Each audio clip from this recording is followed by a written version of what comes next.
here we are on June 9th. We're having a kiln reveal evening. Sydney's opening up the kiln, and we have in it some soup mugs in floating blue. I can see we have some spoon rests in Pete's green, and she has done the entire thing in Pete's green, which is different than she was doing in the past. They're on red clay. I can see that.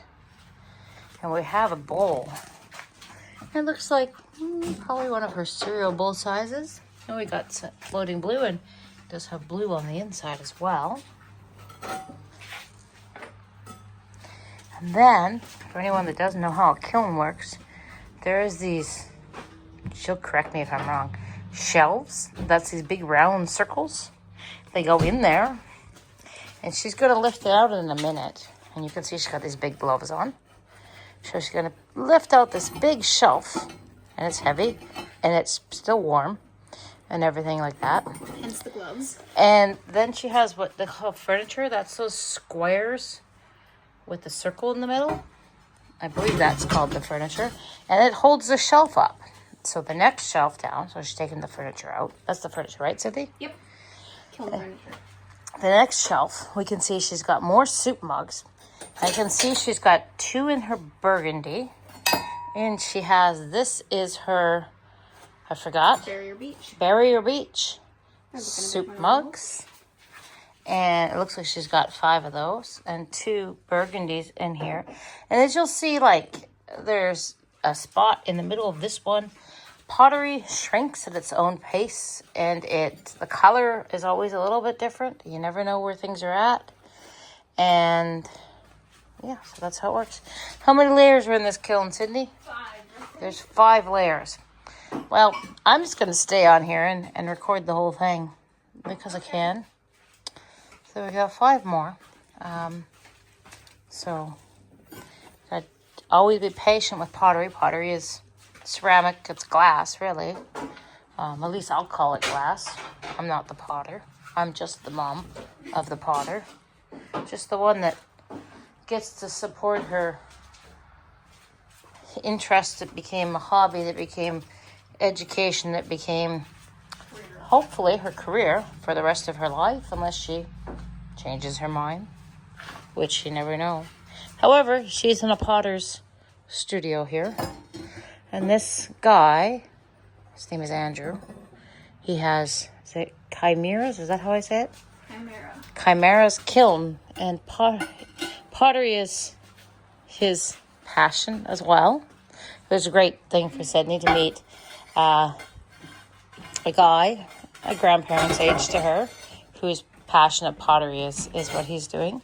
So here we go. Next level, we got some more A new experimental soup color. So experimental color. I don't know what she's going to call it. It seems to be my thing. It's black with Pete's green over top, maybe. So I'm not sure what she's going to call that one. I don't know yet. But it looks like she's got a few in there of that color. And some, you can see some Pete's green and some blue. Cornflower. This is her cornflower blue, which I have found in this kiln. It comes out a little bit lighter. Almost, to me, the non-potter, almost got a hint of purple. But I'm not sure. You can see her new color down there. And, oh, there's my fingers, because I'm a good photographer. And we've got some Pete's green and her new color. We'll have to think of a name for that. Pete's green over black. What does that make you think of, Sydney? I don't know. Green over black. I'm not sure. We'll think about it and come up with a name. Depends on what it looks like, too. Yeah. Sometimes So she'll take out the furniture next, the next shelf. So next will be level 4. I'll see what level 4 has to show. She'll put them over there. And you can see that whole bucket over there, lots of kiln furniture. So she'll lift this out.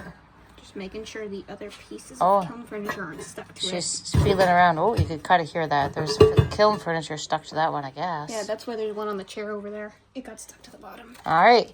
Ooh, we got more spoon rests, and they are interesting. We got some burgundy. I like that you've done the solid color on them versus just the the rim or whatever you had done before. And what is this color? This is the cornflower on red clay. So It looks like a purpley. So Yeah. that's a cornflower blue, but on red clay. And with the red, with it's the kind light. of grayish, gray black, gray. No, not gray black. Gray blue. Yeah. That's an interesting color. So there you go. You never know what things will quite look like when you do them. Yeah. It's kind of a purple. I have two different like clay that. colors. Yeah. And it looks like they're all red clay, these spoon rests. So we got burgundy on red. And is that floating blue on red? Yeah. Okay, so it comes out differently, which we'll see in a minute. When she makes floating blue on red mugs, we call it campfire blue because it reminded us, it almost looks green. It's been doing For a that bit in there. this kiln. It's being fun. So this is a different kiln than Sydney's kiln too, so things come out differently. But when she was doing floating blue on her red clay in mugs on her own kiln, we were calling it campfire blue because it reminded us of those metal enamel mugs that we always had as kids when we were camping. You think you can probably still buy them at somewhere like Canadian Tire, but it kind of looked like that to us, and it was always interesting to see. I think my video is extremely long. This might not work so well, but I will try. Got the white on it. And It we does got that some sometimes. white going on there, even though it's burgundy. So you never know what will happen. And the other thing that happens is things shrink differently. So this kiln is electronic, which makes things different for how things work for Sydney. Cools down a bit slower, so it drives me nuts.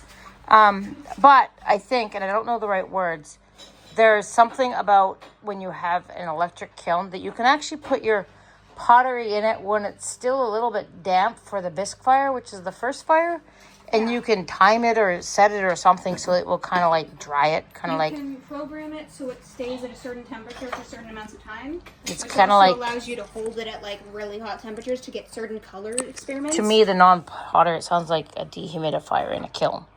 And maybe that's right, maybe that's wrong. So you can hear her kind of getting that off the next level. And then she's gonna lift this one up. I hope this video will work. Maybe I should have done it as a live video. Next time I'll try live. So she's taking out the last shelf. And what do we got? Ooh, we got tumblers. We got lots of tumblers. They're all in gray clay. I can see that. You can see the kiln furniture she's got stacked up extra tall. So it looks like we got some burgundy tumblers. Yep. And we got some, that's a burgundy I think she's picking up there. So Sydney's infamous tumblers. We can put them in the fridge or the freezer or the microwave or the dishwasher. And that's got to do with the temperature she fires things at and the type of clay, I think. I don't know. Not a potter. I listen to her sometimes. And sometimes I don't. What are the new colors you got in there? You got a new color?